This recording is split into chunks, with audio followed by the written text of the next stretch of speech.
Good morning, Bobby Lee here with Hurricane Creek Farms, coming at you on an early start, of course, but yeah, got a lot of stuff to do. Starting a little extra early for a few reasons. We'll get the horses let in here. Number one, you get more done this time of day than any other time of day, in my opinion. Somebody once told me between 5 and 9 a.m. you can get more done than any other 4-hour period of the day, and I truly believe that because a lot of other folks aren't bothering you. Number two, it's gonna rain. I don't know, the weatherman doesn't even know, so it's pointless for me to even say when I think it's gonna start raining. But sometime today, it is gonna rain, like a 100% chance. And number three, we were going out of town this afternoon, so it really doesn't matter that it's gonna rain later on, or our work day is gonna be cut short, one way or the other. But got a lot of stuff to do, get these horses taken care of. Of course, when we're starting out this early, we tend to stay around the barn, do the chores we can do with the help of lighting, and then we'll get out and do some other things. Appreciate y'all watching. Give it a thumbs up. Jenny also says, if you have not subscribed, that's a terrible shame. But let's get to it. So we've got a problem back on a cross fence. I think we showed actually those calves that have been getting in the wrong pasture in the last video. It's not a huge deal, but it's just annoying the crap out of me. I've gotten them back in the other pasture just because they were right there at the gate the last couple of days. Then they get right back out every night. I'm pretty sure they're getting out in the creek through the water gap. It's just, you know, really old and disrepair. And so, which this whole mess, part of the farm's a mess. Got the chicken coop, got these old wire panels that are, cows have jumped on them, run through them. This one's just mangled. What I'm gonna do, I'm gonna cut the good section out of it and see if maybe we can rig it up pretty quickly this morning to hopefully hold those calves back. But I know they're out this morning, not out, but they're in the wrong pasture because I've got a cell phone deer camera back there, and yeah, they like to bed down right where I've got the camera. So I've already gotten pictures this morning that, hey, your calves are in the wrong pasture. But go ahead and finish cutting this panel in two, and we'll be able to take it back there. Maybe wishful thinking, we may not be able to actually fix that spot quickly this morning, but I'm gonna see if we can. And there's the animals that we're speaking of, 7 of them. It's always those 7. I'm pretty sure they're coming up out of the creek over here, and then, I mean, I'll admit there is better grazing out here. There's a lot of this fescue that we're trying to stockpile up, and of course a lot of the dead warm season grasses, but they're annoying me, so doubt I'll have time to try to get them back around and through the gate, but I can at least fix the spot so that at some point whenever we do get them back over there, maybe they can't just keep getting out. But I'm not 100% certain that's where they're getting out, so that's, may not have time to do all that this morning is probably really the moral of the story, but we're gonna get over here and check on the ones who are still where they're supposed to be. 10 more calves over there on those hillsides. Looks like a bunch of others are across the creek, so they're all scattered out this morning.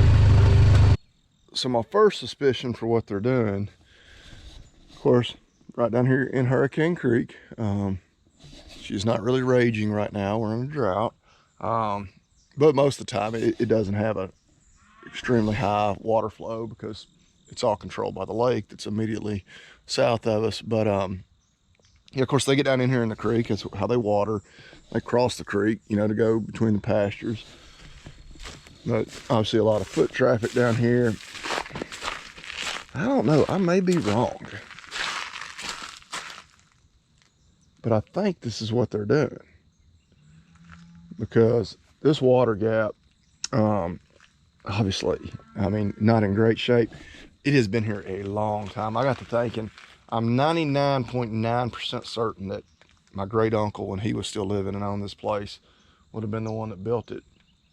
That would have had to have been 30 years ago. I mean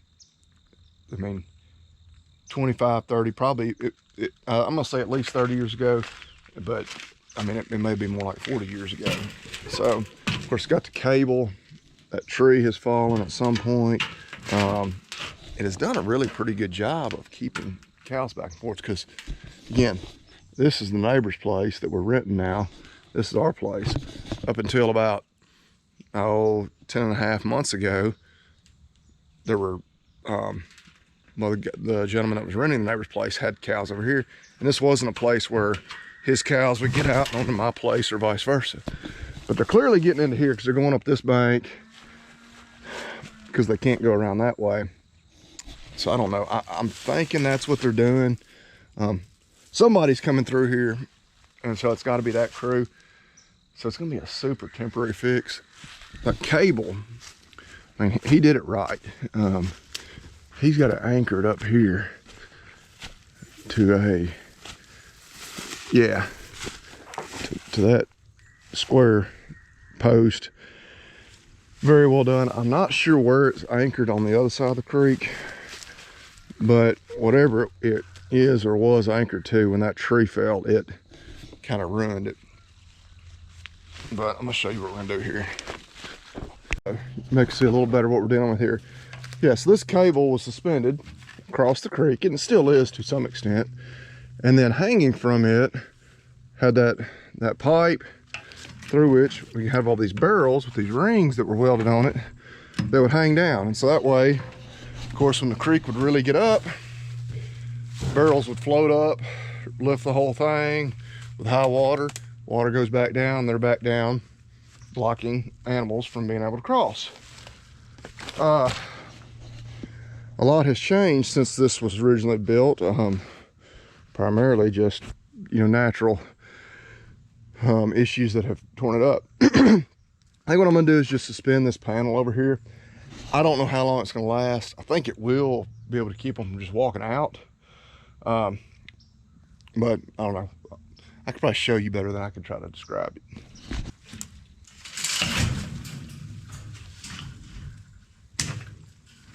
Should have worn my rubber boots. I'm probably gonna get some wet feet. But well. Yep. Wet foot.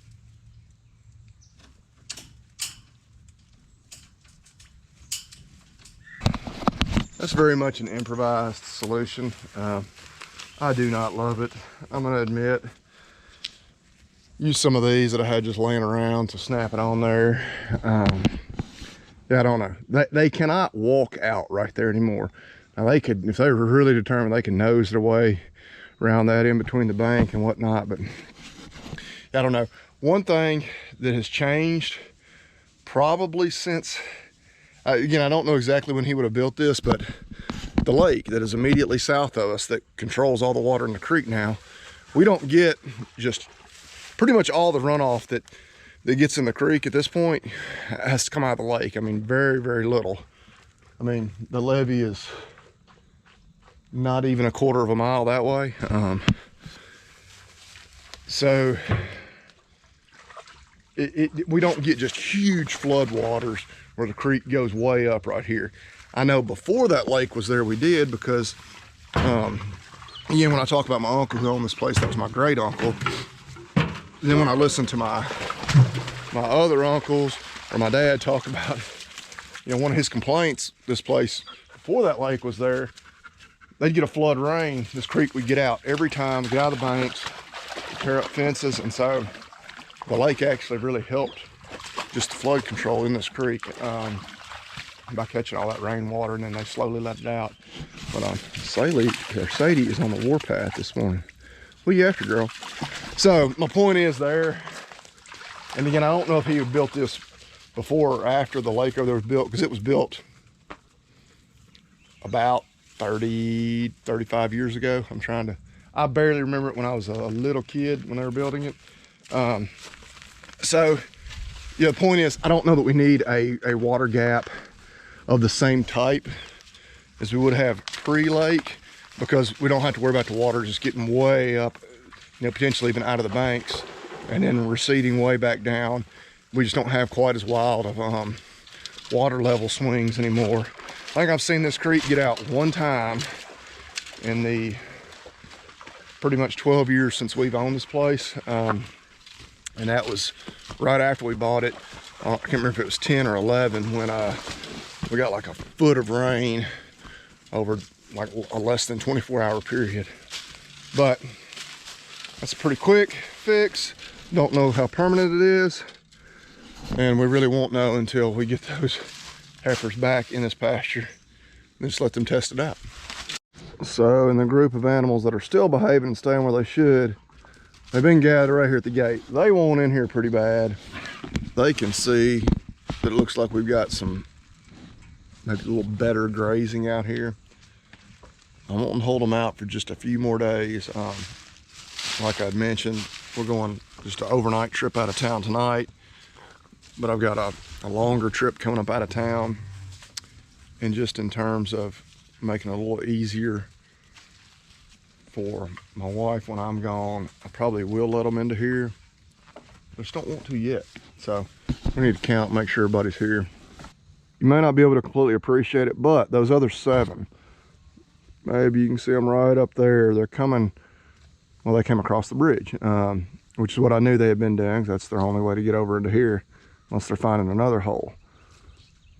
But they're very curious. They're very, very calm, gentle calves. And so they see me down here, hear me.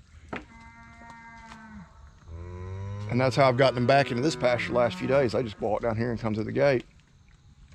So it'd be really neat to get them back in here, and then we'd know by tonight or tomorrow morning if that's where they were getting out and if that was effective, because then we'd have them again. But I may need to go get a bucket of feed if I'm gonna make this work, because usually what I do is dump some feed out over here on the ground, get all this mass to go over there while they walk through to also get to that bucket of feed. But actually there's 2, 4, I only see 6 of them. So that means we have a 7th that has not quite yet crossed the creek.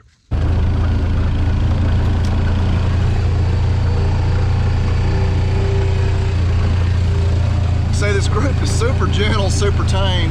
They followed me all the way up to the barn when I went to get a bucket of feed. Now they're following me all the way back down here. They kind of know the drill. They're going right over here to the gate. So hopefully they'll make this easy on me. The one problem, we still got one that I think is balking at the bridge, which the wooden bridge is not designed for animals to cross it. Some of them do, just because they're not scared of it. I don't think that applies to her. I think she is scared to cross it, and so she kind of got stuck over there by herself. But we'll see if we can make this work. So fingers crossed that those stay over there, but we can get these through.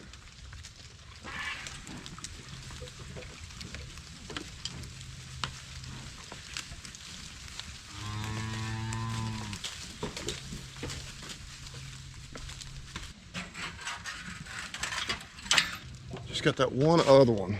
Now, if you're watching this first video, or if this is the first video you're watching, I should say, you saw the shamble that was our fence over there, and the really redneck, super temporary, not even sure if it'll last repair we just did.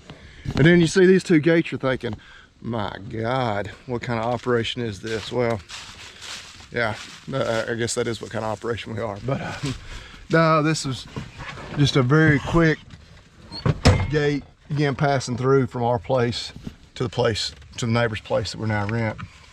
And so it's yeah, if we're going to be renting that place long term, we'll probably come up with a better gate there eventually. But only other issue is that one heifer that wouldn't cross the creek, which apparently the last couple of days she has, because they get out on that side and then they come back over here, and she was with them. So I don't know what her deal is going to be. She's going to be all by herself if she doesn't figure it out, though. Yep, there she is, just over there across the creek, and just about erases all doubt that this is where they're getting out, because again, she literally ran right to that spot. You can see where we fixed it. Heck, you can see how muddy the water is. where she churned it up. And that heifer, yeah, it's number 117. Just to try to put it nicely, she's an idiot. She's one that bred or not, we weren't going to keep her long term. She was not bred. I do need to check her again just because we've had a couple of unintended bull exposures since we last checked them, but pretty certain we're going to feed her out. She's a good looking heifer, but just her disposition, she's one always high-headed, just goofy. So anyway, I'm not going to go on a rant about cattle dispositions. Yeah, it's kind of funny because, you know, people get, you know, bad mouth the Brahma and Brahman crosses. You know, of the ones that are getting out with her, one is an F1 Brayford, so it's 3/4, or I mean, excuse me, half Brahma. Another one is a quarter Brahma, and they're as gentle as they can be. Follow a feed bucket anywhere I want to go. I can scratch them behind the ears when they eat, and you got a just pretty much Angus cross right there that won't let you get within 100 feet of her without getting nervous. Another little problem that we kind of highlighted, noticed in the last video, where that dead tree broke off and fell across the fence and nearly got into our driveway. So I don't even know that it broke the wire. Obviously that is some really old barbed wire there, but we're gonna get that cut off there and get this fixed.